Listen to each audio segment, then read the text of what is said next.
Ora bem, bem-vindos ao meu canal. Hoje estamos com o João Pral. O João Pral é diretor de Comunicação, Marketing e Relações Externas. Acertei.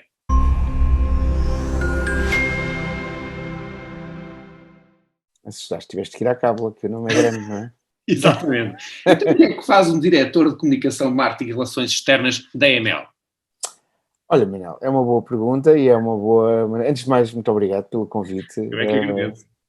Obrigado por este desafio de estarmos aqui a conversar. É sempre um prazer conversarmos e deixarmos este registro.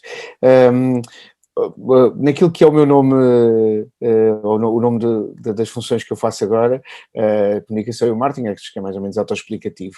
As relações externas é a relação que a EML quer ter e que espera que seja cada vez melhor com todos os seus clientes e todas as pessoas do público exterior. Eu acho que esta conversa é muito interessante porque muitas pessoas terão muita curiosidade em perceber o que é que a EML faz para ter uma relação tão difícil com os seus clientes. Historicamente, a EML teve uma relação difícil com os seus clientes, não é? E está a ser transformado. O que é que está a ser feito? O que é que já foi feito? O que é que está nos planos da EML para transformar essa relação? Tu começaste por usar uma frase que eu acho muito interessante e que eu vou agarrar, que é: o que a EML faz para ter uma relação tão difícil? E eu acho que a pergunta, eu não sei se a pergunta sequer foi um acidente, mas foi um bom acidente, porque eu acho que a EML, de facto, durante muitos anos fez isso. Durante muitos anos a EML fez coisas para manter a relação difícil. Não porque o fizesse intencionalmente, mas porque tinha as suas prioridades orientadas para outros focos e para outras abordagens. Isso mudou. E neste momento, acho que o mundo mudou, e não estou só a falar do contexto em que estamos, estou a dizer, o mundo já tinha mudou, e hoje em dia já não é aceitável que uma empresa, por um lado, tenha só uma abordagem que não tenha escuta ativa dos seus clientes. E por outro lado, a verdade é que a EML ampliou muito a sua ação nos últimos 5, 6 anos em particular, muito a sua ação. A EML já não é uma empresa que foi do estacionamento à mobilidade. Portanto, a EML já não é uma empresa de estacionamento. Historicamente, a empresa tem 25 anos e nestes 25 anos a EML começou por ser uma empresa de estacionamento e muito focada na regulação do estacionamento de superfície, sobretudo, e, portanto, aquilo que as pessoas tipicamente dizem, a empresa das multas e dos bloqueios.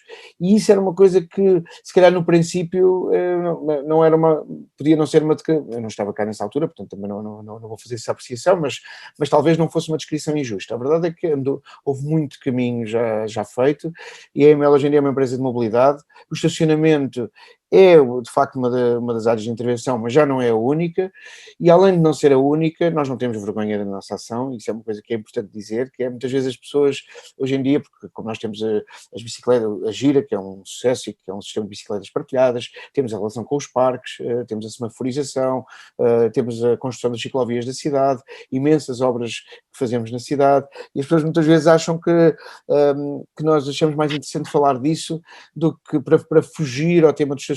E uma das coisas que eu te queria deixar claro é que a EML tem muito orgulho e muito no trabalho que faz. O que a EML não tem feito não é não ter orgulho no trabalho que faz, mas não tem conseguido, historicamente, contar bem a sua história.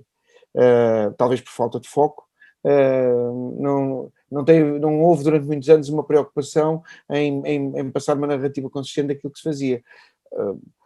A título de exemplo, posso dizer que poucas pessoas têm noção que a EML já ganhou imensos prémios europeus, especialmente no contexto europeu, mas não só europeus, mas no contexto europeu, imensos prémios europeus de preocupações de mobilidade, de abordagens sustentáveis a essa mobilidade, etc.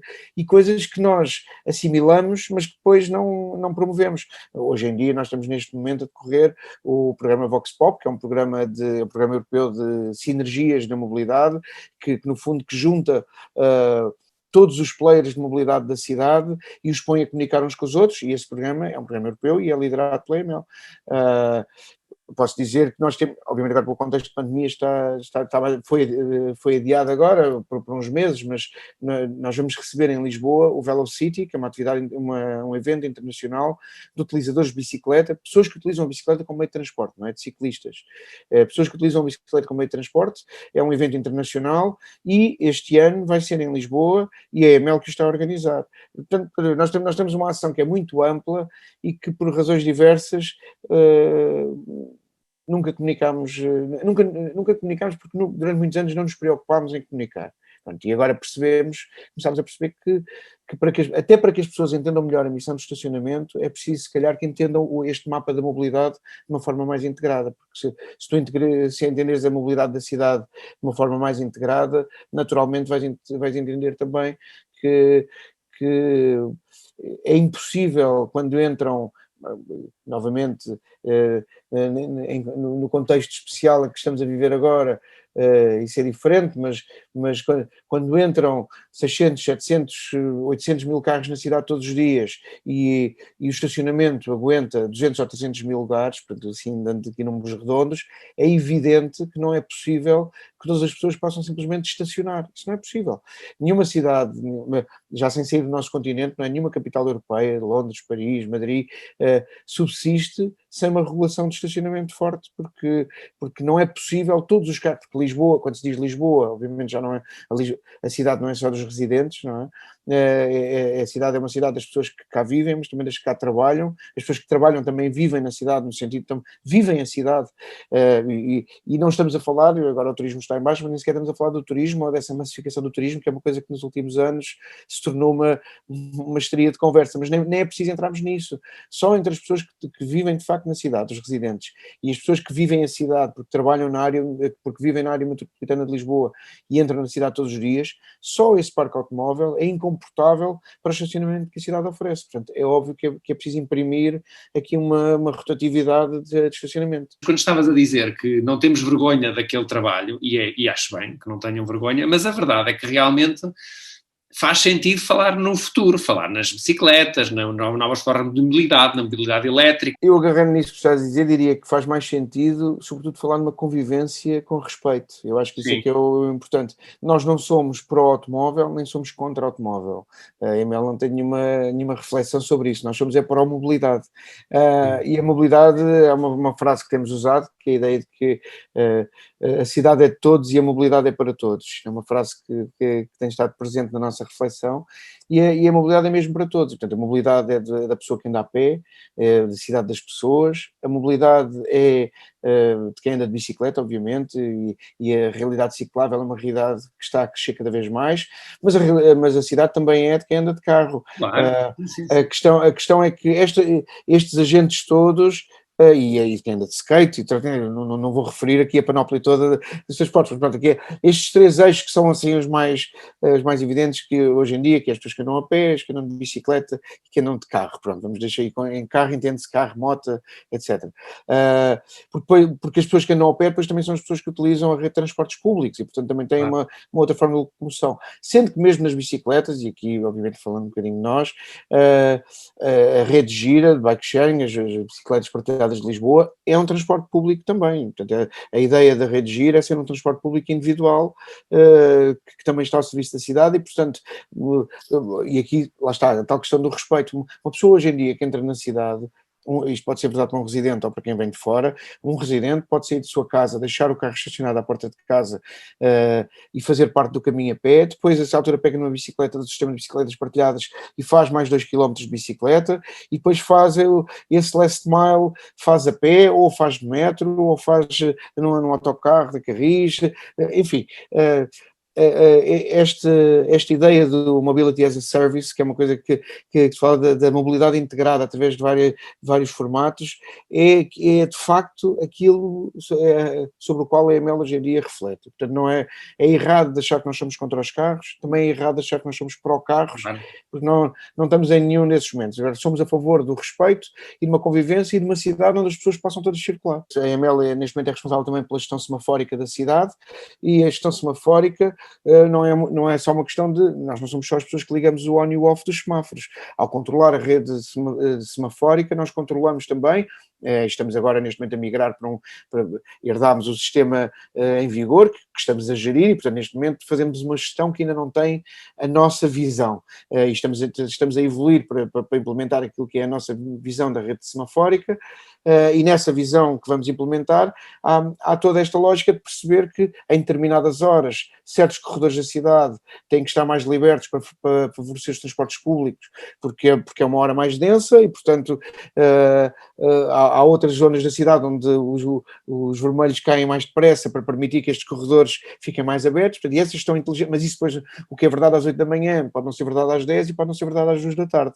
E, portanto, a rede de semáforos, isso também é verdade em todo o mundo, a rede de semáforos tem que ser uma rede inteligente para conseguir entender as necessidades e as expressões de trânsito da cidade todas as horas. Sou mais fanática contra a ocupação dos passeios pelos carros. E isso é uma coisa que a EML, a meu ver, tem de facto um papel importantíssimo. E há muita gente que o reconhece. Manuel, uma coisa que nós temos sentido muito é que cada vez mais os residentes, pelo menos, entendem a nossa missão. E isso deixa-nos felizes, porque é um sinal de que as pessoas, quem mora em Lisboa, quem de facto mora em Lisboa, percebe a diferença entre, havia uma altura em que as pessoas sentiam que esta foi a rua onde eu cresci, e depois diziam, então mas eu agora tenho que pagar para estacionar na rua onde eu cresci, e bom, isto na verdade os residentes, não há pagamento de parquímetro para os residentes na rua onde moram, não é? E portanto isso não se coloca dessa forma. Mas a verdade é que quando a EML entra numa determinada rua, duas coisas acontecem, e as pessoas muitas vezes não têm essa percepção, que há duas coisas que acontecem quando nós entramos no que se chama, em linguagem EML, quando uma zona passa a ser tarifada, ou seja, ou em linguagem comum, quando a EML chega ao nosso bairro. Pronto, quando as pessoas dizem, a EML chegou ao meu bairro. Pronto. Quando a EML chegou ao meu bairro, há duas coisas que acontecem. Uma é que nós, e nós temos um departamento grande de obras que faz isso, uma é que nós recuperamos tudo, porque quando a EML chegou ao meu bairro, os passeios cambados, os canteiros velhos, etc., tudo isso passa a estar arranjado, nós recuperamos o bairro antes de entrar esse período tarifado. E a segunda coisa é que os residentes voltam a ter lugar para estacionar. Nós temos grandes exemplos disso, especialmente em zonas onde havia bocas de metro, e as pessoas vinham de fora de Lisboa e usavam aquilo como zona de largada de carros para depois entrarem na rede de metro. E isso, eu percebo que isso faça sentido para quem vem de fora de Lisboa, mas se isso for a rua onde qualquer um de nós mora, nós não vamos gostar disso. E, portanto, nós sentimos a diferença com esses residentes, precisamente nessas zonas mais tensas, quando a EML passou a regular a zona, os residentes puderam voltar a estacionar. E isso não tem tudo certo e nada de errado, não é? E há de ser sempre uma dinâmica que não é fácil, não é? Essa questão de sabermos que entram mais carros do que aqueles que a cidade consegue comportar, há de existir sempre alguma tensão com o utilizador ou o cliente da EML. Existe sempre uma tensão grande e por isso é que a EML tem que saber contar bem a sua história. Ao mesmo tempo que contamos esta história e fazemos a regulação do estacionamento, temos também este compromisso que temos assumido de contribuir para a solução. A rede Gira é um bom exemplo disso, um investimento progressivo que estamos neste momento a trabalhar na lógica da mobilidade elétrica, precisamente para favorecer a mobilidade elétrica, é outro exemplo disso. Ao dia de hoje, enquanto estímulo precisamente essa mobilidade elétrica, uma cidade mais sustentável, os carros elétricos, 100% elétricos, não pagam para estacionar dentro da cidade, porque têm aquilo que nós chamamos de dístico verde e não pagam estacionamento. Isso obviamente é um estímulo a essa frota elétrica, e nós estamos no caminho de ter outros investimentos e uma abordagem mais intensa à mobilidade elétrica, precisamente porque a nossa missão não é só regular o estacionamento, é também criar soluções de mobilidade, ajudar a cidade e contribuir com a Câmara e com o universo municipal na reflexão dessa mobilidade de quais são as soluções do futuro. E obviamente importando boas práticas de outras cidades e aprendendo com o que é bem feito em todo o mundo. E sentes que essa relação com a EML é muito diferente, por exemplo, consoante a geração, ou consoante eu tenho ou não tenho, uso a Gira? Há uma diferença na relação, há aqueles que ainda acham que a EML é a mesma coisa há 20 anos atrás? Fizeste várias perguntas e a resposta a todas elas é sim. Sim, há pessoas que ainda acham que a EML é a mesma coisa que há 20 anos atrás, mas isso é só porque estão desinformadas, mas eu não acho que a culpa seja acho que uma empresa tem sempre a missão de informar os seus clientes. Quer dizer, há sempre uns resistentes mais teimosos que nunca, uns gauleses, sempre uns gauleses, mas tirando esse pequeno reduto, no geral, se existe uma grande massa de pessoas que ainda não percebeu, então claramente somos nós que não estamos ainda a encontrar as formas mais interessantes de contar a nossa história e a nossa narrativa, e portanto é sinal que temos que continuar a trabalhar. Mas a verdade é que quando falamos com as gerações mais novas, as gerações mais novas têm uma relação muito pacífica com a EML, como usaste um exemplo que é o exemplo da Redigir. A Redigir é uma porta de entrada muito grande para uma relação muito positiva com a EML, e temos o registro de muitas pessoas numa geração mais nova, e quando eu digo geração mais nova estou a falar de pessoas que estão agora lá entre os 18, 19 e os 25 anos. Nessas pessoas há muitas pessoas que não têm esse histórico, esse imaginário do eu não gosto de EML. Nós com quem colocamos essa questão, e essa questão não se lhes coloca, eles não têm histórico de ficarem zangados, com alguma vez terem tido uma discussão com o fiscal da EML. Uma das coisas que eu posso dizer da minha própria experiência quando cheguei à empresa foi o quebrar desse mito, não é? Quer dizer, há um imaginário, ouvem-se muitas vezes histórias do fiscal da EML, que nós recebemos isso no atendimento, não é? Agora recebemos muito pouco, mas no passado isso acontecia muito. Foi mal criado, ele disse-me não sei o quê, disse-me... E depois nós vamos ver e na verdade as histórias muitas vezes não se passaram como as pessoas que estão num contexto muito emotivo e percepcionam as relações de uma maneira diferente. Os fiscais da EML são profissionais como eu e como tu, fazem um trabalho, não têm nenhum juízo de valor, não gostam mais do carro branco do que do carro azul, não fazem nenhum juízo de valor em relação a uma determinada abordagem, têm muitas vezes uma ação preventiva e pedagógica, e isto é verdade, em que entram numa rua e muitas vezes percorrem uma rua até ao fim, e isto as pessoas todas dirão, comigo não foi assim, mas a verdade é que nós sabemos que isto é verdade, muitas vezes percorrem a rua até ao fundo e começam a avaliar os carros do fundo para cá, precisamente para dar tempo a serem vistos, e porque a missão da EML não é multar, a missão da EML é regular o estacionamento, e muitas vezes essa regulação faz-se com a ação pedagógica, por isso é que os fiscais eram fardados, não andavam à civil e só multavam, não é? Quer dizer, podiam andar devidamente identificados e ter um badge aqui, que os identificava perante a lei, e chegavam lá e multavam. Porque é que eles têm uma farda que diz EML nas costas? Quer dizer, é porque querem ter uma visibilidade. E falando nisso, Manuel, vou aproveitar essa deixa para te contar. Nós mais ou menos há 2 anos atrás criámos uma estratégia que chamámos na altura a estratégia de alto impacto, porque uma das queixas que nos faziam, e as pessoas agora depois quem ouvir isto, da próxima vez que se cruzarem com uma carrinha da EML podem reparar nisto, uma das queixas que nos faziam era que a EML entrava às escondidas nos bairros, especialmente a carrinha dos bloqueadores. A carrinha dos bloqueadores, eles entraram às escondidas de propósito para nos apanhar. E isso não acontece. Isso não acontece. Digo isto aqui em elogio dos meus colegas que trabalham nas carrinhas dos bloqueadores, isso não acontece. Eles estacionam a carrinha e começam a fazer o seu trabalho. O que acontece é que a carrinha tinha uma caracterização baixa, porque era genericamente branca e tinha uma risca azul onde dizia EML. E então muitas vezes as pessoas não se apercebiam que estava ali a carrinha da EML e portanto isso dava... E como nós queríamos desmistificar essa narrativa, redecorámos as carrinhas todas, e as carrinhas hoje em dia, as carrinhas de bloqueadores da EML, têm uma alta caracterização cheia de riscas, têm um logo gigante, são em azul e verde e tal, riscas por todo o lado, têm mais riscas que as ambulâncias do INEM, precisamente para que as pessoas possam, quando a carrinha dos bloqueadores entra numa rua, chega a uma determinada zona, as pessoas possam ver, está ali a carrinha da EML. A nossa carrinha é super caracterizada, os reboques são super caracterizados, vêm-se ao longe, e é precisamente para terem, é intencional, para que tenham uma ação pedagógica e para que as pessoas que se de repente veem o reboque e lembram-se que deixaram passar, inadvertidamente deixaram passar o ticket, terem tempo de ir lá regularizar a situação. Portanto, a missão da EML não é multar, é regular o estacionamento. Nesse âmbito.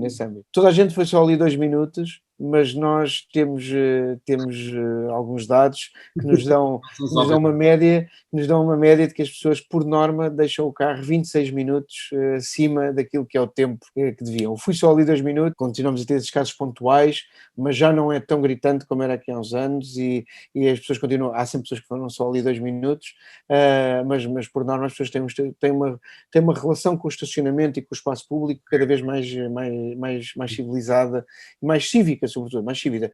Porque a relação com o espaço público não é uma relação com a EML, essa ideia é errada, não é? É uma relação com o outro. Eu estaciono em segunda fila, não estou a chatear a EML, estou a chatear a pessoa que está na primeira fila e que em determinada altura quer sair e não consegue. Ou, como nós temos esse registro, de pessoas que estacionam em segunda fila e de repente provocam uma fila, porque naquela rua não se consegue passar, e 3 carros atrás está um autocarro da Carris. E o autocarro da Carris leva 50 pessoas. Portanto, a pessoa que foi só ali 2 minutos ao multibanco atrasou a vida a 50 pessoas que estão dentro do autocarro da Carris.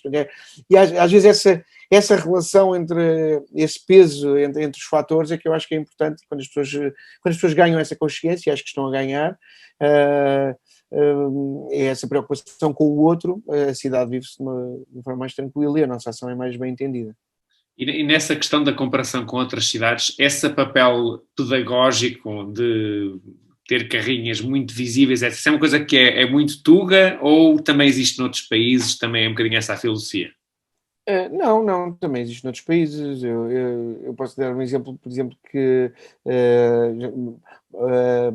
por exemplo, Paris tem uma ação, também tem uma lógica de trânsito muito preocupada com a ideia, eles estão a tentar criar também a ideia da cidade dos 15 minutos, em que é fácil, em 15 minutos chega-se a qualquer lado. Eu lembro que em Roma eles têm uma coisa que se chama Roma Capitale, que é toda a comunicação do município e que faz uma grande caracterização também dos elementos. Portanto, eu acho que isso é uma preocupação. Nós não usámos nenhum benchmark específico, se é isso que tu estás a perguntar, portanto, saiu de uma reflexão nossa, mas diria que era uma coisa muito arrogante da nossa parte de dizer, fomos nós que nos lembrámos que uma grande caracterização dá uma boa ação pedagógica. Tentar perceber se é verdade aquela ideia que a pessoa tem, se calhar que o alemão não precisa de aviso nenhum, aquilo é assim mais rigoroso, e em Portugal é que se faz esse papel um bocadinho mais latino, não sei. Não, isso eu acho que talvez seja verdade. Acho que isso Paris é bastante latina, não é? Também. Sim, e Roma também, né? Roma também. Falaste aí por alto, mas é uma coisa que se nota na EML, é a parte de transformação tecnológica. O que é que está aí na vossa calha, além do e-park e de outras coisas, o que é que... Olha, tudo converge para a mesma coisa, Manel, e isto é uma área na qual tivemos o privilégio também de contar com a tua colaboração neste campo, que é uma das transformações que nós estamos a fazer muito grande neste momento, é no atendimento, e voltando a perceber a nossa conversa, quando tu perguntavas o que é dizer relações externas, as relações externas são também os serviços de atendimento da EML, é a forma como a EML atende os seus clientes. Durante muitos anos da EML, inclusive, é verdade que a EML relaciona-se com os cidadãos e com os utentes, que foi sempre as pessoas que nós usámos, e num passado mais recente começámos a referir às pessoas que interagem connosco como clientes, um bocadinho também para corrigir, ou para afinar, não vou dizer corrigir, mas para afinar a nossa cultura interna da lógica de serviço. E esta ideia de que as pessoas não têm que se relacionar connosco porque sim, não tem que cruzar connosco porque nós somos uma empresa cujo acionista é o principal e único, é o município de Lisboa.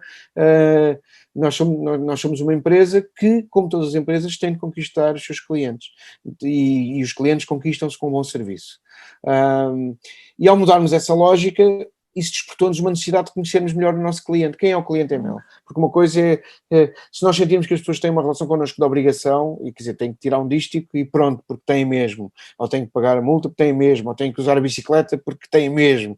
Bom, então podemos ser mais fechados sobre nós mesmos e ter esta relação mais ausente. Agora, a partir do momento em que nós queremos ter esta lógica de serviço, em que queremos ouvir o cliente, perceber qual é este processo de mobilidade que ele faz, a tal coisa de mobility as a service, esta mobilidade integrada da pessoa que usa o carro, usa a bicicleta, também anda a pé, também entra na rede de transportes da cidade, etc. Se nós quisermos conhecer essa pessoa, temos de conhecer a relação dessa pessoa com a EML. E para isso nós estamos com um processo de transformação digital. Como tu sabes, e como a maior parte das pessoas hoje em dia, especialmente as pessoas que estão a ver estes processos, sabe, a transformação digital, embora se chame digital, é sobretudo uma transformação de comportamentos. A transformação digital é uma transformação de atitudes e de comportamentos. Quando se diz que deixamos de usar o fax, o tema não é desligar o fax da ficha. Essa não é a transformação digital. O tema é que meios alternativos de comunicação é que nós passamos a ter, como é que nós nos relacionamos agora que deixámos de usar o fax, não é? Portanto, e a transformação digital é em cima destes pequenos pormenores. E quando nós queremos conhecer o cliente ML, temos de perceber como é que ele se relaciona connosco. E o que é que quer dizer como é que ele se relaciona connosco? Uma pessoa que tem uma avença no parque no nosso parque da Manuel Gouveia ou em Campo de Ourique, é a mesma pessoa que tem um district de residente, porque tem uma avença no sítio onde trabalha, para estacionar o carro, mas também tem um district de residente à porta da casa onde mora. Mas, na verdade, em muitos dos dias nem sequer pega no carro e faz o seu trajeto de bicicleta, porque tem um passo da gira. E se calhar vai ser uma pessoa que vai, o carro até é elétrico, portanto, se calhar até vai ter, ou tem um carro elétrico, se calhar vai usufruir da mobilidade elétrica.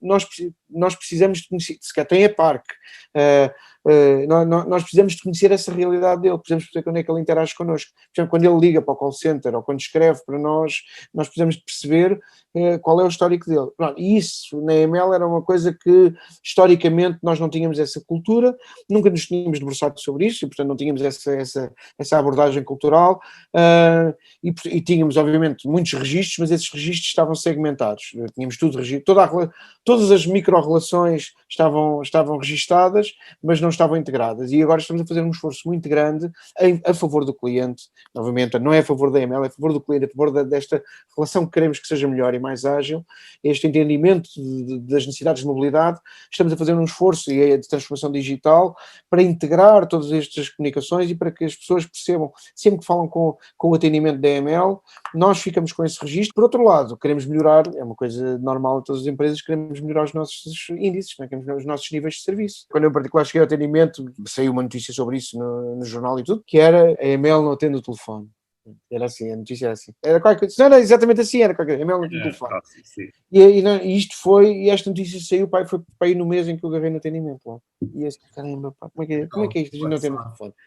E obviamente o primeiro pensamento é assim, esta malta do call center, pá, se calhar não está a fazer bem o trabalho. E depois quando tu começas a lidar com o call center, percebes que tens uma equipa de profissionais super qualificada, super apaixonada, e não estou a dizer isto só como elogio faço, é verdade, temos uma equipa super apaixonada que trabalha no call center, super focada nesta ideia de serviço ao cliente. Então porquê que isto não está a resultar? Lá está, porque estavam-nos a faltar estes nós, e foi aí também que posso fazer esta publicidade, mas que é generosa, que contamos também com o teu contributo e com a tua reflexão e ajuda, e portanto sabes que isto que eu estou a dizer é verdade, porque aquilo que fizemos foi começar a juntar as pontas destas conversas e perceber, da mesma forma, nós tínhamos um histórico de pessoas que estavam há 6 e 7 meses à espera de uma interação com a EML. Da mesma forma que tinham pessoas que pediam dísticos de estacionamento, residentes, que pediam um dístico, ou que têm direito, para estacionar o carro à porta de sua casa, e nunca mais haviam falado disto, não sabiam onde acaba o dístico, ou estavam se diziam, ou pelo menos devolviam-nos que estavam à espera, estou há 3 meses à espera do meu dístico. E nós chegámos a ter um momento, isto no primeiro contexto de confinamento, que obviamente depois de se terem desligado os parquímetros, houve uma acumulação de serviços que contribuiu, e chegámos a uma altura em que tínhamos aquilo que nós chamamos tínhamos um backlog de 6.000 dísticos por emitir. Ora, 6.000 dísticos na cidade de Lisboa é muita gente. E posso dizer que neste momento temos esta celebração da vitória, por acaso isso também saiu no jornal, que conseguimos o objetivo dos dísticos zero. Nós neste momento temos 0 dísticos em atraso em relação aos residentes da cidade. Portanto, as pessoas que estão a fazer dísticos neste momento têm resposta ao dia ao dístico que mandaram fazer. E isso, obviamente, para nós foi um grande progresso e o mérito é todo da equipe. Sim. Não, isso nota-se até no espírito com que as pessoas estão também a abraçar as coisas, isso nota-se. Diz-me uma coisa, e em relação ao João Peral, como é que foste parar a esta área? Como é que agora de repente tens o atendimento? Onde é que isto veio? É uma boa pergunta, Manel. Uma boa pergunta. Uma boa pergunta.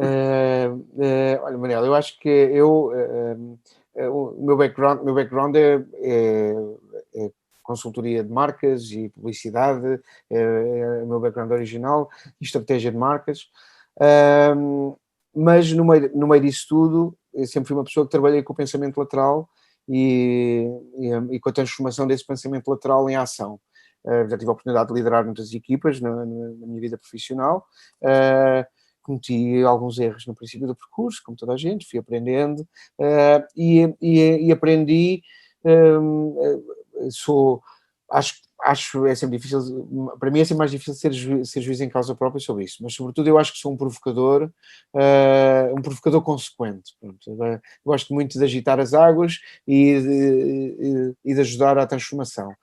e em determinado momento eu já tinha esse papel na comunicação da EML, na comunicação e no marketing, e a administração entendeu que este meu perfil transformador podia contribuir para ajudar uma equipa que já tinha tudo para funcionar, porque tinha uma série de pessoas válidas e capazes no atendimento, e lá está, se calhar fazia falta alguém que tivesse um bocadinho de pensamento lateral, e esta abordagem de olharmos para as mesmas situações com ângulos diferentes, e pronto, e esses ângulos diferentes trazerem-nos novas respostas. Nesse teu perfil ajuda o teu histórico do rugby, de alguma formação militar, até da parte da criatividade tu também trabalhas, todos esses teus interesses vários que são complementares, alguns um bocadinho fora da caixa. Essa faceta de minha, que estás a falar, de ter vários perfis, é uma coisa que eu tenho desenvolvido algum trabalho, precisamente sobre essa reflexão desse meu perfil, em conjunto com uma pessoa de quem gosto muito, que é o Tiago Forjás, e que me provoca muito esse pensamento, uma expressão que é dele e que não é minha, por isso é que estou a referi-lo, que é que ele diz que eu sou um slasher, porque sou isso, quer dizer, porque sou um publicitário, que sou um estratega de marcas, jogador de rugby, eu integro as minhas muitas experiências de uma forma muito consciente naquilo que é o meu perfil e o meu trabalho. E procuro, mais do que falar sobre mim, que é menos religioso, eu procuro convocar esse perfil nas pessoas com quem trabalho. Acho sempre que nós todos temos talentos plus, e é muito interessante perceber que a pessoa que é boa comunicadora também é muito organizada, que a pessoa que perceber que um advogado, na verdade, é uma pessoa também, pode ser um advogado, pode ter uma visão muito forte do lado jurídico, mas depois nós reparamos que ele, além de ser advogado, é uma pessoa muito humana, então também é um ótimo líder de equipas, e de repente, conjugado, como é que essa visão jurídica e esse lado muito humano resultam num líder? Então bora lá perceber o que acontece. É uma pessoa que é super organizada, mas que além de ser super organizada, super metódica, também tem um lado humano e de muita preocupação com o próximo, etc, etc. Como é que isso conjugado dá um bom líder? Portanto, é mais do que eu olhar para o meu perfil, que eu esse já conheço, eu procuro essa ideia do slasher de desbravar noutras pessoas. Em relação àquilo que é o meu próprio percurso, a minha experiência, eu já fiz muitas coisas, e tive o privilégio de o rugby de facto é um desporto ao qual estive ligado durante muitos anos, e ainda estou. Também estou ligado ao judo, que é uma área do qual eu tiro muitos ensinamentos, e faço judo desde os 5 anos, e sou profundamente judoca em relação até àquilo que é a via de um judoca perante a vida, de humildade e de respeito. E tendo um grande judoca, que é o Miguel Galhardo, uma coisa que ele diz muitas vezes é que o judo tem uma característica muito bonita, que é nunca se faz sem um amigo. E eu acho que essa ideia de cooperação, a ideia de que nós já controlamos 50% do combate, é uma coisa que eu procuro levar muito para as minhas equipas e para o trabalho. E quando se trabalha com o cliente, em particular, é muito importante ter essa noção, não na ideia do combate de judo, mas na ideia da partilha de equilíbrios, na ideia de que, ok, eu ando um bocado, mas ele também vai andar um bocado, e por muita formação que se dê às pessoas do call center, e tu sabes isso muito melhor do que eu até, o cliente de repente dá uma resposta improvisada, e as pessoas têm que saber reagir a esse improviso. E isso é outra das minhas áreas de paixão, é o teatro de improviso, no qual tenho feito algum percurso nos últimos anos, e uma das coisas que o teatro de improviso nos ensina, por exemplo, é uma regra que é a ideia do yes and, a ideia do aceitar e somar. E se aquilo que me dizem numa chamada de call center, em vez de eu fechar a porta e dizer sim, mas o que o senhor não sabe é, se eu ouvir com escuta ativa aquilo que a pessoa me disse e disser, compreendo o que me disse, então eu acrescento que se calhar a solução para si é tal. De repente estou, em vez de dizer sim, mas, estou a dizer sim e, que é a grande regra do teatro de improviso. E parece um pormenor, mas não é um por maior se nós transformarmos isto em funções. Portanto, isto para dizer, em suma, como é que eu levo o meu perfil para o trabalho, é assim, levo todos estes pequenos ensinamentos do que é a minha vida múltipla, e procuro partilhar essa experiência, e como eu próprio procuro ter escuta ativa, estou muito atento a tudo aquilo que aprendo com a minha equipa sempre. Eu tenho aprendido imenso no atendimento, tem sido uma viagem super interessante, porque há pessoas no atendimento da EML que estão há 20 anos no atendimento, e portanto tem imensidade muitíssimo. Eu, não é por acaso, coloquei estas perguntas, porque, quer dizer, eu imagino também do lado de lá, Obviamente a pessoa tem interesse em saber como é que está a EML, qual é que são as perspectivas, porque é que as coisas foram assim, para onde é que estão a evoluir, mas somos seres humanos, não é? E, portanto, Claro, não é? também é interessante perceber o que é a pessoa que está ali atrás e porque é que este percurso encaixa ou não encaixa bem com uma determinada Olha, pessoa. há uma coisa em que eu acho que posso dizer com alguma modéstia que o meu perfil faz diferença e relaciona-se com esta ideia do slasher, deste neogeneralismo de fazer muitas coisas, que é uma das coisas que eu não tenho, eu não tenho muito medo de falhar. Isto parece um bocadinho uma frase de pacotes de cereais, ou aqueles memes que circulam, né? Não tenho medo de falhar quando a vida me dá pedras, eu não sei o quê. Mas não é, eu faço uma jangada e tento não ir ao fundo. Mas não é isso, não é? Não é um desses memes. Desses livros neste Sim. momento, mas por acaso, agora pensando bem, se tal a fungar-se assim. É isso, assim. Não é, mas aqui não é tanto. Mas eu de facto não tenho medo de falhar, porque tenho aprendido ao longo da vida tenho aprendido que o custo de não arriscar é muito pior do que o prejuízo de arriscar e falhar. E pronto, a vida a mim tem-me ensinado essa lição, e quanto mais eu aprendo essa lição, mais me torno um arriscador. Não sei se esta expressão existe, um arriscador, porque vou tentando, e por isso é que eu experimento muitas atividades, e experimento muitos desportos e muitas dinâmicas, porque acho que não há, se nós sentimos que o ambiente onde estamos é seguro, o risco de falhar é reduzido. E isso é uma das coisas que eu levo para o meu trabalho. Uma das coisas que eu digo, especialmente às chefias diretas, não é? Como se diz na e-mail, as minhas chefias, já as pessoas que trabalham diretamente comigo, é que podem, pior do que decidir mal é não decidir, não é? Isto não sou eu que digo, é um princípio de gestão. Eu, e, e, e o que eu digo às minhas equipas é decidam sem medo, que é, eu apoio sempre. Depois corrigimos juntos, se for uma grande asneirada, corrigimos juntos o prejuízo, mas na maior parte dos casos, se houver alguma coisa a afinar, afinamos para a próxima. A experiência é isso. É dizer, às vezes há coisas que eu penso, pá, eu se calhar não faria assim, ou ficou este ou aquele ponto, se calhar por salvaguardar, e aí acho que podemos ter uma conversa a seguir ao processo e corrigir para a próxima. Mas acho que esse safe environment em que as pessoas se movem, essa ideia de que as pessoas podem arriscar e podem tentar, traz-nos benefícios tão grandes na criatividade, no pensamento lateral, na oportunidade de fazer diferente, que o custo das pequenas falhas e das vezes em que se acerta ao lado, se nós tivermos a capacidade de encaixar isso, quer dizer, obviamente que é preciso que a pessoa não seja um total loser, não é?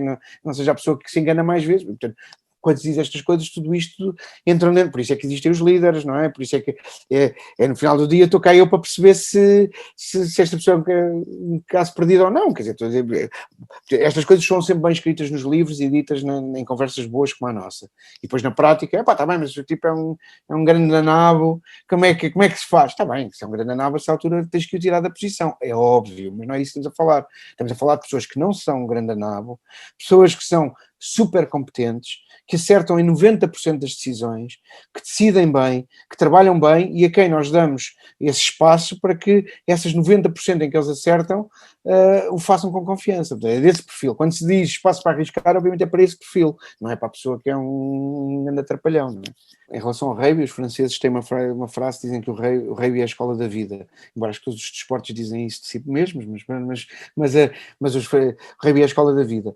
E o rugby eu acho, a razão porque essa frase foi cunhada, se calhar tem a ver com a diversidade que existe numa equipa de rugby, ao contrário, por exemplo, de uma equipa de futebol, onde obviamente ou de handball, ou noutros esportes, em que o perfil, há uns mais altos e tal, e já sabe, há um mais largo e tal, e isso condiciona a posição, mas no rugby a diversidade é muito grande, porque de facto há o gordinho, há o grandalhão, há o super rápido, os perfis são muito marcados, e isso abre uma possibilidade numa equipa de rugby que é toda a gente tem lugar.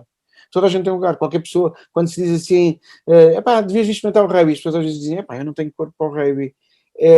Isso, não estamos a falar obviamente a um nível profissional, não é? Um nível profissional, e para jogar nos séniores, mesmo em Portugal, que não é um profissional, mas semi-profissional, para jogar nos séniores na divisão de honra, que é o nível mais alto, é claro que já estamos noutro calibre, ninguém começa a jogar aí, não é? Estamos a falar das crianças. As crianças, quando começam a jogar na formação, na verdade, todas as crianças, deixa este recado a quem como tu tiver filhos que pensem para o rugby, todas as crianças têm espaço numa equipa de rugby por essa diversidade, porque há um lugar para o gordinho, há um lugar para o alto trapalhão, aquele alto trapalhão que tem os braços que não sei o quê, é ótimo para apanhar bolas na tuche, portanto, todas essas pessoas vão ter espaço na equipa de rugby. E essa diversidade é muito recompensadora, por um lado, para todos, não é? E por outro lado, é uma grande lição de vida de como é que uma equipa se constrói dessas forças todas tão diversas. E acho que eu sempre interpretei essa frase dos franceses com isso. No caso do judo, que também é a escola da vida, no outro ângulo, etc., tem esta coisa, o judo, a Unesco identifica o judo como o melhor desporto para crianças e jovens até aos 21 anos. E se não, também ficas com esta informação. E além de ser um desporto olímpico, que é sempre bonito, etc., então tem esta coisa de só se faz com outra pessoa, é preciso ter um amigo para subir ao tapete, tem tudo a ver com equilíbrios, é um desporto muito gregário, com muita entreajuda, apesar de ser um desporto individual, mas depois obriga a decisões individuais, porque na hora da verdade, na hora que nós chegamos a um combate de competição, no momento de entrar no tapete, não sei se sabes, isto não tem nada a ver, mas já agora falamos um bocadinho sobre judo, que é, durante o combate o treinador não pode mandar bocas, não é aquela coisa tipo treino de futebol, vai lá, vai tu, vai tu. Não existe, não é?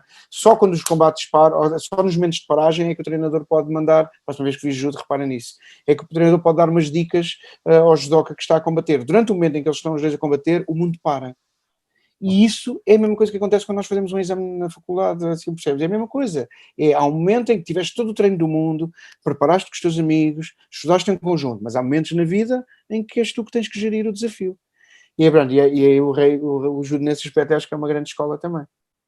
E eu estava a pegar na questão da liderança porque eu quando, a primeira formação, já quando criei a Happy Work, dei uma primeira formação para as chefias, eu criei um bonequinho, portanto havia o bonequinho do atendimento e depois precisava de criar um boneco para o supervisor. Qual é que era a característica que era mais marcante no supervisor? E foi imediato a confiança. Imediatamente, enquanto no atendimento andei ali e tal, e depois criei a figura do senhor Empatia, e depois na parte da escrita foi a senhora Clareza, porque também, pronto, tinha que encontrar ali uma palavra que sintetizasse depois de trabalhar a própria formação. Mas no caso do supervisor, é que nem hesitei, a confiança, e ainda hoje, é engraçado, vou lendo coisas, e por mais que leia, nada me desmente, eu continuo a achar que o que não é um processo fácil, a questão da confiança é um processo muito complexo. Acho que acabei de ler há pouco tempo um livro do Paulo Finuras só sobre o tema da confiança e de facto é um temão, não é? A confiança que o próprio tem e a confiança que se projeta nos outros, não é? E eu acho que isso que tu estás a falar, no fundo, é quase que uma espécie de rede protetora. Claro. É porque tu tens que confiar nos outros para que os outros devagarinho comecem a confiar em ti. Não há outra maneira, que é a questão do risco que estavas a falar, não é? E deixar as pessoas falhar, etc. Isso só acontece porque tu foste criando uma espécie de rede protetora e a rede existe. Isto eu também falar um bocadinho alto, mas é porque tu confias naturalmente nas pessoas, pois claro, se a pessoa te provar ao fim de 10 vezes que falha sempre, isso é outro problema, isso é outra história.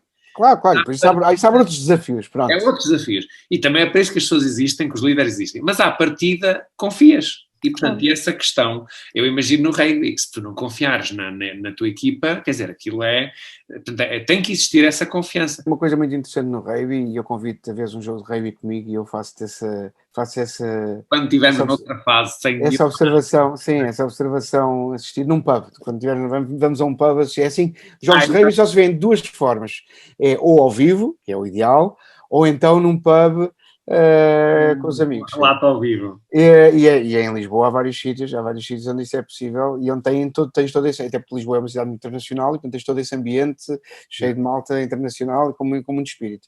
Mas uma das coisas que acontece no rugby é que há muitas ações em simultâneo, enquanto, por exemplo, no futebol, a bola, há o portador da bola e os outros, pronto, obviamente estão-se a posicionar no campo, mas não estão a fazer nada.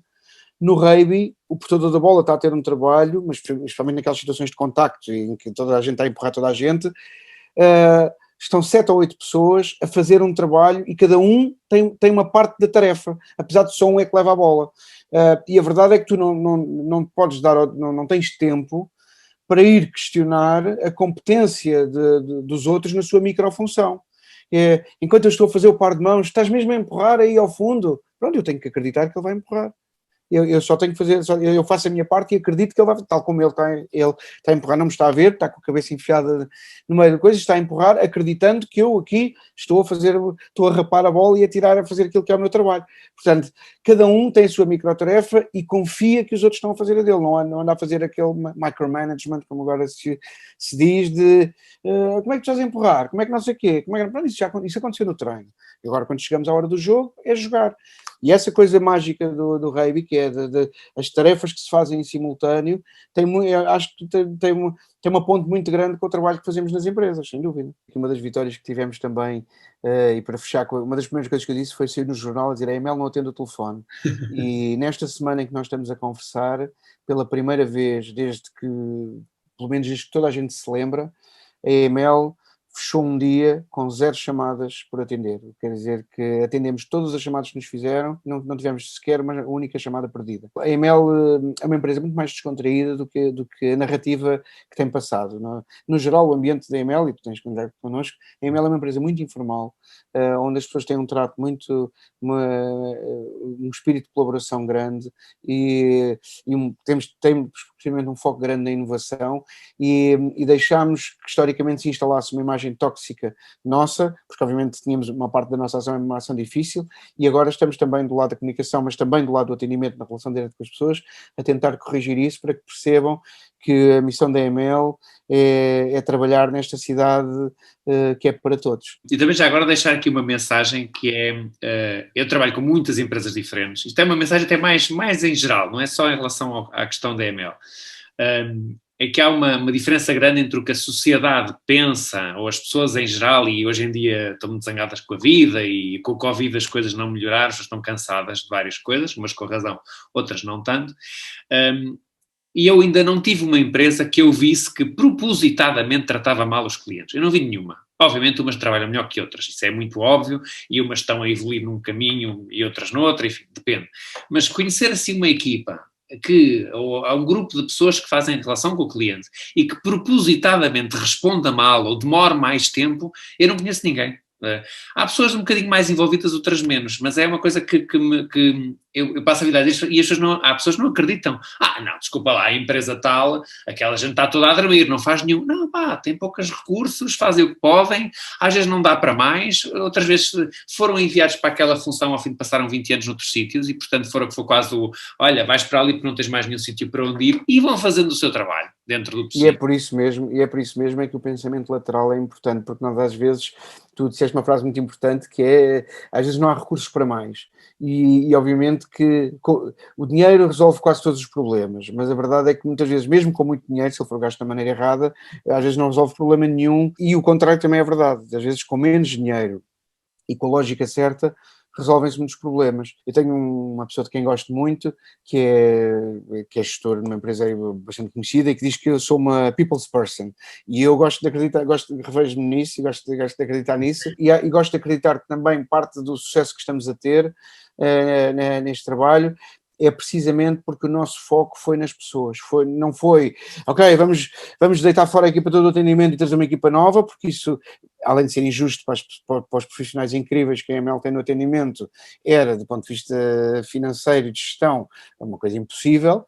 Nós, em vez disso, olhámos para as pessoas e procurámos, com pensamento lateral, perceber o que é que nós estávamos a fazer bem na relação interna primeiro, entre nós, o que é que nós estamos a fazer bem entre a equipa, como é que as pessoas do call center, as pessoas do atendimento escrito, as pessoas dos pontos de atendimento presencial, como é que estas pessoas relacionavam ou não relacionavam umas com as outras, como é que se podiam tornar numa equipa, como é que podiam partilhar estas experiências, alguns de 20 anos, e depois então de pormos estas pessoas todas a pensarem como uma equipa, que hoje em dia somos uma equipa, de um universo de quase 100 pessoas, apesar do contexto e do desafio que temos de estarmos agora neste momento a viver tudo através de Zoom e Teams e não sei o quê, tudo através destes meios, ainda assim temos tido um espírito engraçado para preservar e para fomentar a familiaridade, e eu não tenho dúvida nenhuma que o sucesso de transformação é isto. O sucesso de transformação são as pessoas, e eu acho que no final do dia os processos são sempre sobre pessoas, e quando nós conseguimos chegar às pessoas, conseguimos resolver muitos problemas. Obrigado, e é com esta mensagem que ficamos por aqui. Obrigado, João, obrigado a todas as pessoas que estão aqui, e já agora aproveito, subscrevam o nosso canal e alguma questão que tenham, algum desabafo, podem colocar nos comentários e eu depois dou aqui um toque ao João para ajudar a responder a alguma questão que surge. Muito obrigado a todos. Com todo o gosto.